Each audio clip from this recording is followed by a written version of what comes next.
real, I wanted to love Exo Kitty, but this show just did not work. Kristen here, your pop culture obsessed bestie, and we're talking about the new series from Jenny Han, which is a spin-off of the To All the Boys movie trilogy, a new series called Exo Kitty starring Anna Cathcart. I know when two people are meant for each other. I felt it for Lara Jean and Peter. Hi. And I feel it for me and Day. That's right, Kitty Songkavi is getting her own spin-off series. It follows Kitty getting into an elite Korean boarding school to simultaneously connect with her true love and learn more about her late mother. You have family here? No, just my boyfriend. I can't wait to surprise him. I would believe we manifested this spin-off, honestly. I had asked Anna Cathcart during an interview for the last To All the Boys film, like, what she would think about one, and this is what she said. I kept thinking To All the Boys 4, starring Kitty and this new boyfriend. I don't know, we'll continue the story. It could happen. I'm down. If you could kind of predict where you think your character or some of the other characters might be in the future, what do you see happening? It's so fun to think about where Kitty might be when she'd be joining high school or going to high school soon. And I definitely see her as the head of all clubs and gets very involved and definitely makes her mark on the school. So I think that would be so fun. And I mean, her sisters will both be away at college, so she'll kind of be the head of the house, which she would probably argue that she always was. The first episode immediately had me hooked, right? I loved so much of what they were setting up. You have Kitty going to this Korean boarding school known as KISS. I mean, how cute. You have the Jenny Han cameo. There's this idea of her writing letters to her sisters and signing them Exo Kitty. Just the whole concept of her following in her mother's footsteps, having her own romance. I was ready. I was on board. Unfortunately, I feel like everything they set up in that first episode just fell apart as the season went on. First of all, the pacing is so weird. The first 3 episodes take place in a day or two, and then the other episodes span the entire semester until they get to sort of their Korean version of a Thanksgiving. It was too quick and too slow at the same time. We're introduced to this whole new world of characters, and they have a lot of these classic rom-com tropes, but they felt super forced. They give us this fake dating romance that really messes with Day and Kitty's relationship. And then after that, it seemed like every character had a crush on each other. I was getting whiplash. One of the big problems is that none of the characters were really developed. Kitty is the main character.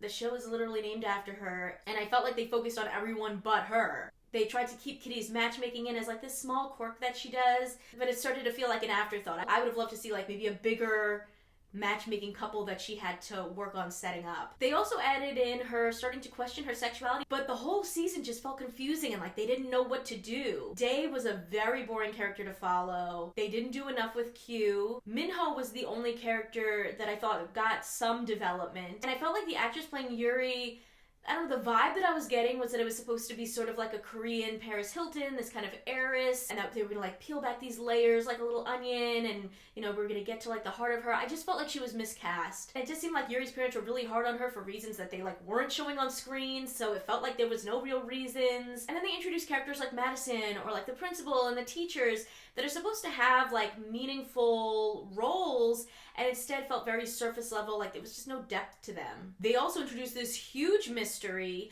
around Kitty potentially having a secret brother that her mom gave birth to during high school and maybe had to give up for adoption. It was wild, and I feel like they introduced it kind of late in the game, and also the answer was super glaringly obvious of what the reality was. I just feel like they didn't set up that mystery in a good way at all. It just all felt very shoehorned in. Additionally, one of the things that I loved about that final To All the Boys film was that they went to Korea. This is where Kitty met Day for the first time, and they explored all these different places. They went to cute shops. They went all over Korea, and you got to see it. I feel like this show could have been filmed anywhere on Earth, even in a lot in LA, because they didn't really go anywhere in Korea. I feel like they didn't take advantage of their locations. They were 99% of the time at the school or just inside of a building. It just seemed like a big waste of a location. If I were writing the show, I would have focused more on Kitty going to places in Korea that her mom had been to, and also introduced the mystery brother way earlier on. Maybe even making that a catalyst for why Kitty wants to go to KISS in the first place.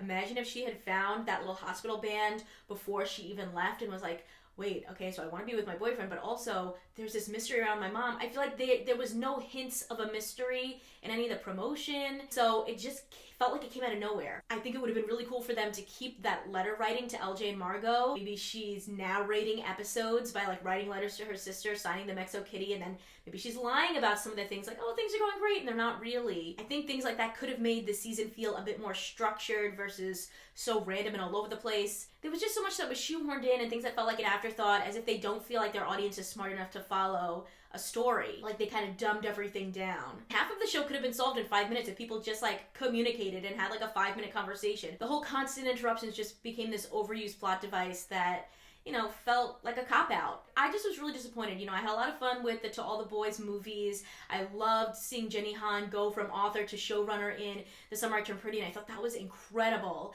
And I really liked the first episode of this show, but then it just went downhill after that. It sort of reminded me of Lana Condor's more recent Netflix series, Boo Bitch, which was another one that I felt like where they treated the audience like they were dumb and gave us these convoluted storylines that did not make any sense or were just way too obvious. Going off of that, I was also just really disappointed we didn't get any To All the Boys cameos. Like, you know, you had the dad in there in like 1 or 2 episodes. I think they showed Minho's mom more than anybody else. I just think it would have been really cool if maybe they had even just FaceTimed Lara Jean or Margot very briefly, especially when they kind of like introduced that Margot's able to help in a certain situation. Like, FaceTime her really quick. Like, you couldn't get that little cameo. It just made the world feel even smaller when, like, it felt like we weren't exploring Korea. Now, you know, Kitty has this family all over that none of them are going to communicate with her or contact her while she's at this boarding school.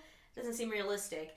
And it just felt like this did not fit into the world of To All the Boys. That film series had a very specific aesthetic and a look, and they just didn't really connect very well. Like, this could have been a show about anybody, and I just didn't think that it made sense. They do open up some mysteries for a second season, like, who is Simon? Will Minho pursue Kitty? Will Kitty pursue Yuri? But honestly, I don't think that we need one unless they're gonna do a complete overhaul of the show. I don't really need a second season of this. I just didn't think that this made any sense, and I didn't think it was good. Let me know your thoughts on XO Kitty. Consider subscribing if you like my videos, and if you want to talk more TV and movies with me outside of the comments section, check out my Patreon at patreon.com/kmaldo. If you like this one, you can check out more of my videos right over here. See ya!